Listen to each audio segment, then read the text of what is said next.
Salut à tous, petit travail d'arabe entre improvisation et petite préparation. Je vais essayer de ramasser mon propos rapidement sur quelques sujets qui me tiennent à cœur depuis une semaine. J'aimerais d'abord vous citer un poète arabe, Al-Muttanabi qui veut dire celui qui se prenait pour un prophète. Al-Muttanabi était un homme extraordinaire du 10e siècle qui est né à Koufa, je crois, en Irak. Un poète qui était un petit peu à l'image de ce que sera plus tard Cyrano de Bergerac. Je pense peut-être même que Edmond Rostand s'est peut-être inspiré de la vie d'Al-Muttanabi pour son Cyrano. En tous les cas, leur vie, leur courage, leur panache, leur force de caractère, leur richesse intellectuelle et aussi leur plume, le calame, sont quasiment identiques. Je voulais d'abord commencer par un incident qui s'est passé la semaine dernière en Belgique, à Blankenberg, la montagne noire. Blankenberg, c'est la traduction.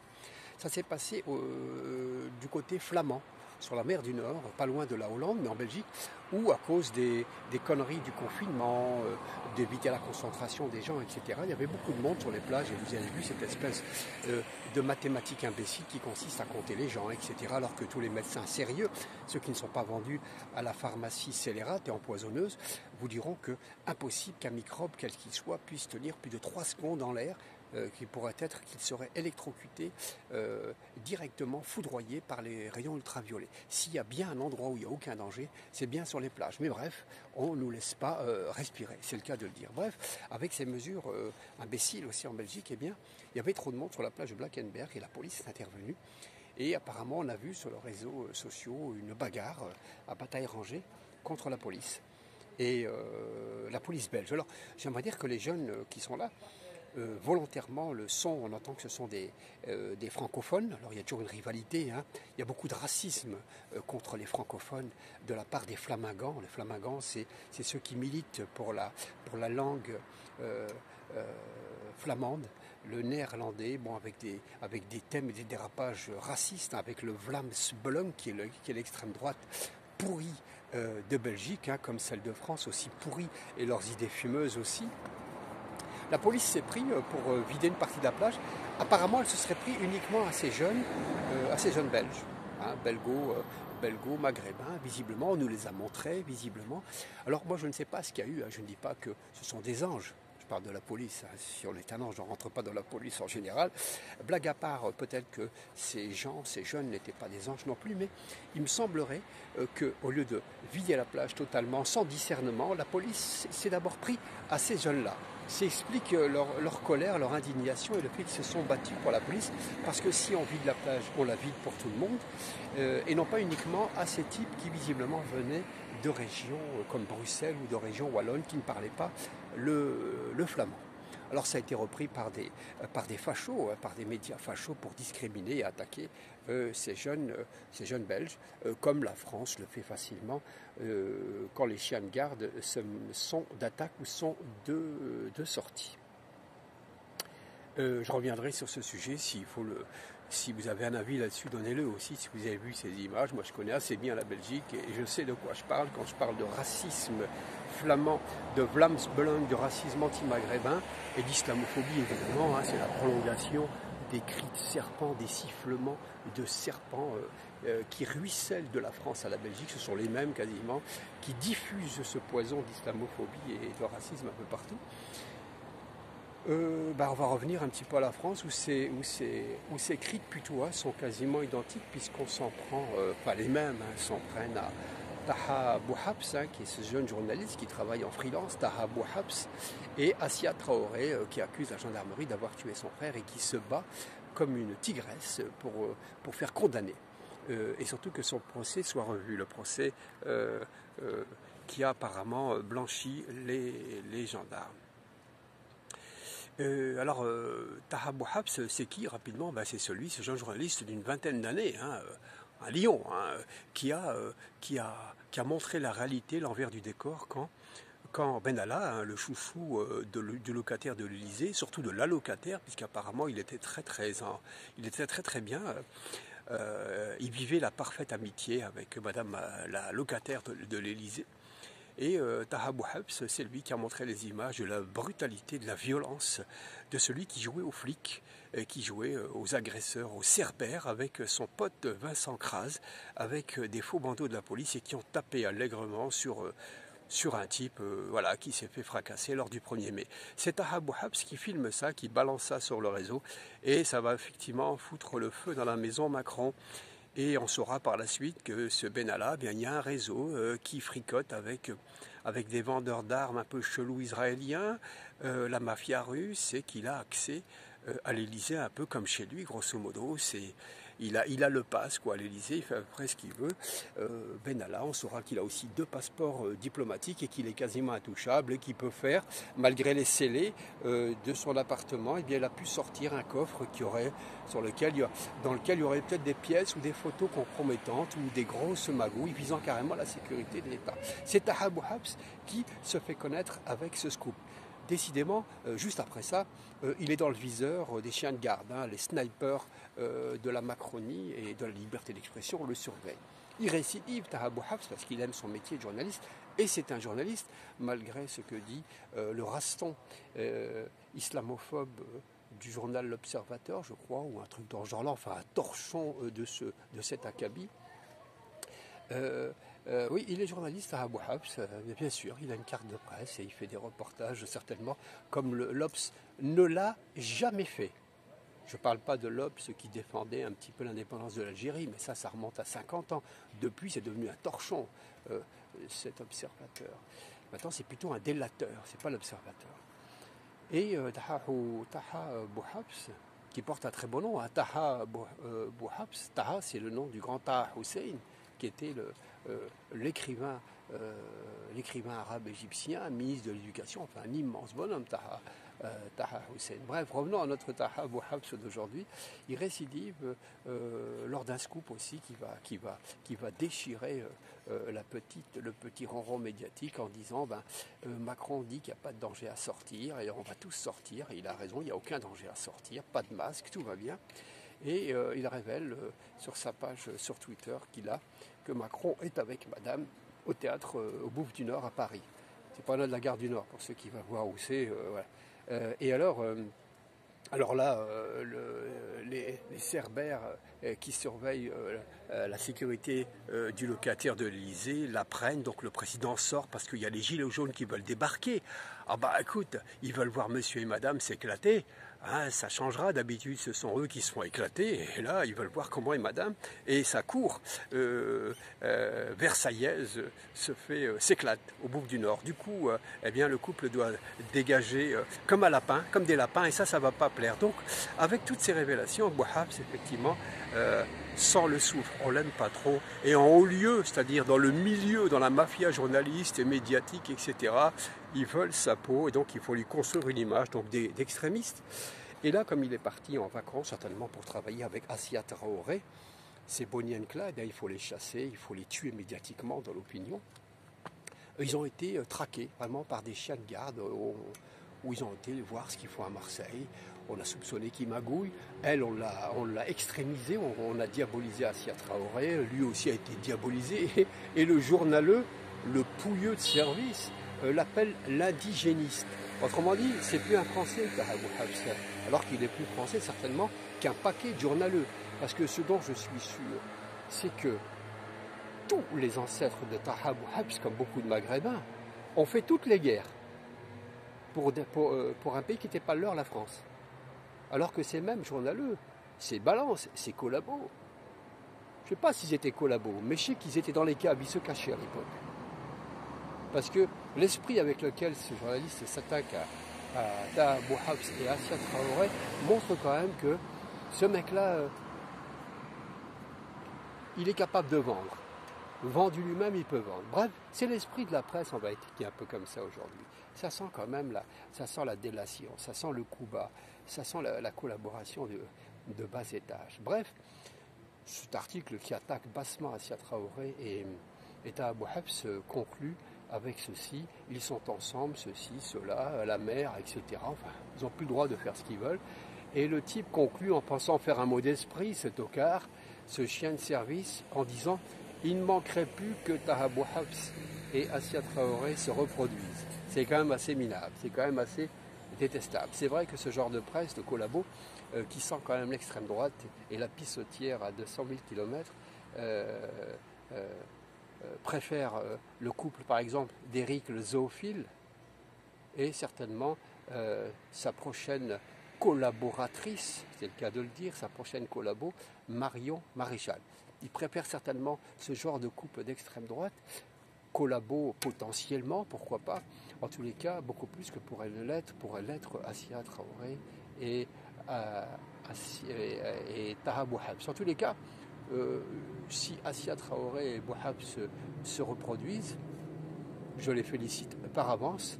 Je préfère que eux se reproduisent plutôt que ce soit le couple d'insignifiants et le couple bourré d'insignifiance et les deux troufiances que sont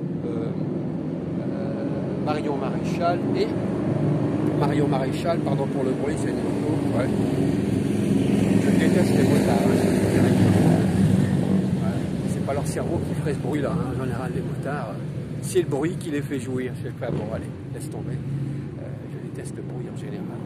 Celui des motards particulièrement et celui des clébards. D'ailleurs, ça arrive, motards et clébards. Oui, je préfère de loin effectivement ce couple Taha Bouhabs et Assia Traoré que les deux insignifiances, les deux troufiances que sont Éric le zoophile et Marion Maréchal. À ce sujet-là, d'ailleurs, les journalistes aussi attaquent encore Taha Bouhabs parce qu'il aurait dit d'Éric le zoophile, Éric le zoophile, hein, la petite bébête des médias, celui qui travaille bien l'opinion pour la détourner de la réalité, parce que sachez bien que pendant que ce mec s'hystérise sur l'islam, et notamment le Maghreb, et particulièrement l'Algérie, pendant que ce monsieur fait joujou avec votre cerveau, avec tout ça, les mecs vous ont préparé le Covid. Les mecs vous ont préparé le cambriolage un petit peu de votre cerveau et de vos libertés.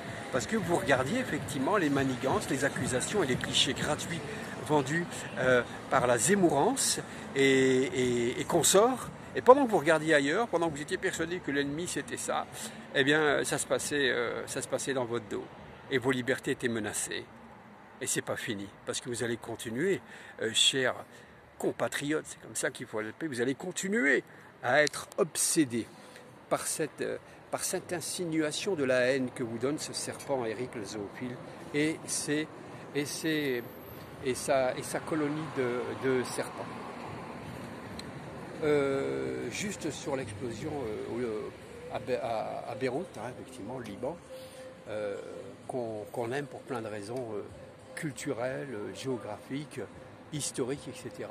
Je reviendrai sur le Liban peut-être demain, après-demain, dans une autre vidéo avec aussi Sainte Sophie, la mosquée Sainte Sophie, qui est à Istanbul, dans un pays musulman, qui apparemment donne des boutons gros comme ça, donne des hémorroïdes énormes comme ça, à je ne sais qui, aux mêmes fachos en général, qui broutent les cerveaux des gens en leur disant que c'est la chrétienté qui prend un jeton.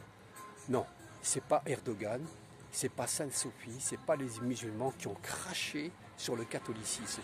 C'est pas eux qui vous ont dégoûté de la religion catholique, bien au contraire, puisque ceux qui ont accusé injustement l'Église et le catholicisme de pédophilie, c'est pas l'islam, c'est pas Erdogan, c'est pas Sainte Sophie. Ce sont ces mêmes médias qui ont fait retomber l'ignominie de certains prêtres pédophiles sur toute l'Église. C'est pas Erdogan, c'est pas Sainte Sophie, c'est pas la mosquée bleue. Et on parlera aussi de cette mosquée algéroise qui était construite par les Turcs au XVe siècle, la mosquée Quechua, qui a été transformée pendant 132 ans en église ou en cathédrale à Alger. Ça devrait aussi faire partie du jeu. On devrait aussi parler des lieux qui changent de culte par la force. Non, les mecs, il n'y a que Sainte-Sophie qui leur donne finalement des vers. Alors Macron, quand il va là-bas, évidemment, c'est un truc de com énorme pour lui. Hein. Il prend même une femme, il l'embrasse et tout. Libanais, soyez pas dupes quand même. Vous êtes un grand peuple, vous avez une histoire, vous êtes des Phéniciens. Autrement dit, vous êtes des Arabes anciens, parce que les Phéniciens sont des Arabes, n'en déplaise aux autres. Hein. Ça, c'est pour arrêter de vous raconter des histoires aussi. Bref, quand il va là-bas, il n'a rien à leur donner, puisqu'il va plutôt pour essayer de reconstruire en donnant de main des chantiers, par exemple à Vinci, comme des sociétés qui ne payent pas leurs impôts en France, à Eiffage aussi, Eiffage qui a beaucoup carambouillé, magouillé avec Strauss-Kahn pour le stade de Lille notamment, qui a coûté une fortune aux gens du Nord, il les a littéralement détroussés, et il a fait l'influenceur Strauss-Kahn. Ouais, il a fait l'influenceur Strauss-Kahn. Strauss-Kahn, il est incroyable. Il y avait un moment qu'il ne faut pas oublier de Strauss-Kahn, c'est quand il a littéralement dépucelé, passez-moi le mot, dépucelé Sarkozy. Ouais, il y avait un face-à-face, il est sur le net d'ailleurs, où on voit Sarkozy qui veut jouer à l'économie. Mais bon, en économie, l'autre, l'ultralibéral, qui est Strauss-Kahn, hein, le capitalisme à mort, l'a démoli. Ah, l'a démoli. Il a humilié Sarkozy en 2 secondes. 2 coups de cuillère à peau, il n'y en avait plus. Ah ouais. Heureusement que ça s'est passé dans une émission de télé, hein, parce que s'il avait eu avec lui Sarkozy au Carlton, Sarkozy, ça aurait marché comme un cavalier. Hein. Enfin, moi je dis ça, je dis rien. Donc, je dis rien moi. Et quand Macron va là-bas, bon, il fait de la communication, le sauveur, etc., le pompier, etc. Alors, non. En fait, il n'y a que là-bas qui peut encore se balader un peu librement et essayer de montrer qu'il est aimé, parce qu'en France, il n'y a plus personne qui peut le saquer. Il ne peut pas faire ça en France. Là, il se prend ce que Valls a pris comme gifle, je pense que lui peut se prendre un vrai taquet. Donc il peut un peu flamber là-bas, rouler des mécaniques là-bas à Beyrouth. Dommage qu'il n'ait pas pris avec lui celle qui était prête qui s'est pliée en quatre d'ailleurs, qui s'est ratatinée pour lui, qui s'est ridiculisée, à savoir Sibeth Ndiaye, qui porte un nom magnifique. S'appelait Sibeth et Ndiaye derrière, et racontait mais des histoires à dormir debout, je sais pas moi. Moi, je lui propose de faire un duo avec Elie Semoun, puisque Dieudonné, celui qui avait du talent, n'est plus avec Semoun. Elle, qui a à peu près une sous-valeur en termes d'humour, je pense qu'elle pourrait faire un excellent duo avec Semoun. Ou alors, un mec qui aime bien faire aussi le Renoir, avec un côté raciste, elle pourrait aussi peut-être faire un duo avec Michel Leb. Ouais, celui qui assimilait les Noirs à des singes. Vous savez de ces sketchs? Ouais. Bon, lui, il est reçu partout. Hein. Il a même la chiasse d'honneur sur le veston, je pense. Je disais que s'il l'avait prise avec lui au Liban, le locataire de l'Élysée, Sibeth Ndiaye, aurait dit non, c'est parfait, l'air est respirable. Hein. Et d'abord, je vais prendre mes enfants à Beyrouth pour respirer un peu d'oxygène, l'air du large. C'est ce qu'elle nous avait dit d'ailleurs à Lubrizol, en disant non, il n'y a aucun danger. Les pompiers étaient en train de gerber, les habitants, ils étaient à l'hosto aux urgences, et elle osait dire non, ça sent la rose. Madame Prout-Prout, qui... Donc cette femme est incroyable. Et là, elle est revenue, elle avait dit qu'elle partait, elle quittait la politique. Elle revient pour des missions auprès du gouvernement. Moi, je dirais plutôt pour des sous-missions au gouvernement. Et brièvement, pour presque conclure avec Sarkozy qui sort un livre. Alors si Sarkozy écrit comme il parle, mort, alors là c'est la honte, mort de rire. Parce que quand il parle vraiment, moi je vais vous dire un truc, il mériterait la déchéance de la nationalité, Sarko. Mais c'est un chef d'État, mais qui parle comme un clochard, le français. Il a une difficulté à faire des phrases, à conjuguer la langue de Molière. Bon, j'ai appris qu'il n'a pas parlé français avant l'âge de 12 ans. Mais c'est faux, il n'a jamais parlé français du tout. Le mec a un problème de conjugaison, de syntaxe. Il bafoue, il baragouine. Non, c'est-à-dire qu'il compte mieux qu'il ne parle, c'est clair. Et encore, il ne compte que le cash. Comme Guéant, il aime le liquide et le cash, etc. Non, son livre, voilà, c'est la déchéance de nationalité, parce que là, c'est une atteinte, c'est une forfaiture, une attaque basse à la langue française. On ne peut pas faire ça. Et s'il continue, d'ailleurs, je vous propose qu'on le mette à Guantanamo. Et s'il va en sortir, faut qu'il m'écrive Guantanamo sans aucune faute. Moi, je pense qu'il est incapable. Je ne sais même pas ce que c'est Guantanamo, grosso modo. Bref, il aurait écrit un livre. Enfin, moi, je peux bien le faire. Bon, je suis persuadé qu'il y a un nègre derrière. Il est incapable de faire une phrase, donc faire un livre, c'est impossible. Je me rappelle qu'en 1994, il a voulu flamber Sarkozy. Il a voulu faire la biographie de Georges Mandel. Georges Mandel, c'était un type un peu zarbi, qui était un banquier, un homme politique, qui a participé aussi au début de l'ORTF. Ouais, il avait déjà compris que l'expression, l'opinion, etc. Bon, il se fait tuer par des milices d'extrême droite en 1944, je crois, à Paris, Georges Mandel. Et Sarkozy se veut le Georges Mandel des années 2000. Et il essaie d'écrire un livre. Sauf que Sauf que ce n'est pas son livre, c'est un plagiat. Parce qu'il ne sait pas écrire, Sarkozy. Il ne sait pas. Et c'est un plagiat, il avait pris un mémoire ou une thèse d'un étudiant toulousain, dont j'ai oublié le nom, et il s'est fait prendre en flagrant délit. Et le livre n'est jamais sorti. Il n'est jamais sorti. Bon, ça, effectivement, on ne vous le dira pas. Il a tenté une biographie de Georges Mandel, mais l'étudiant a reconnu, qui était devenu prof d'ailleurs entre deux, a reconnu, entendu parler donc de ça, et le plagiat a été condamné. Sarkozy a dû ranger ses petites plumes et ses stylos et son ambition de paraître un écrivain ou un biographe. J'en ai presque terminé de cette vidéo, chers amis. Je pense vous avoir à peu près tout dit. Je pense vous avoir à peu près tout dit sur l'actualité. J'avais peut-être encore 2-3 choses à vous dire. Non, ça ira comme ça. Demain, je reviendrai peut-être pour une petite vidéo sur Sainte-Sophie, le Liban et 2-3 autres choses que j'aurais oubliées. Elle sera beaucoup plus courte, évidemment. Je vais commencer par le poète Helmut Tanabi, ce poète du Xe siècle, né en Irak, qui disait ce n'est pas parce que le lion te montre ses canines qu'il te sourit, donc méfiez-vous des tapineuses médiatiques, celles qui racolent comme une péripatéticienne sur les boulevards, qui relèvent légèrement la jupe et qui fait du déhanchement verbal et journalistique. Ce sont juste des péripatéticiennes tarifées, donc elles ne vous sourient pas quand elles montrent leurs canines et leur beau sourire. Tout ça, c'est de la manipulation, c'est de la poudre aux yeux. Et j'aimerais conclure encore avec Helmut Tanabi, qui disait « Je suis familier des chevaux, du vent et du désert. Je suis familier aussi de l'épée, de la lance, du kortas et du qalam, autrement dit du papier et de la plume. » Donc je vous invite à faire comme Helmut Tanabi, à être dans la résistance, autrement dans le combat, dans l'épée citoyenne, dans l'épée intellectuelle, dans la lance, celle qui réplique, celle qui relance, qui ne baisse pas les bras, être dans le kortas, autrement dit le papier, celui qui lit, et le kalam, autrement dit la plume, celle qui nous aide à réfléchir quand on prend des notes et qu'on fait travailler notre ciboulot. Merci à toutes et à tous, et puis n'oubliez pas de liker ou de vous abonner si vous avez aimé la vidéo et de la partager. Merci à toutes et à tous, un grand salam à chacun et chacune d'entre vous.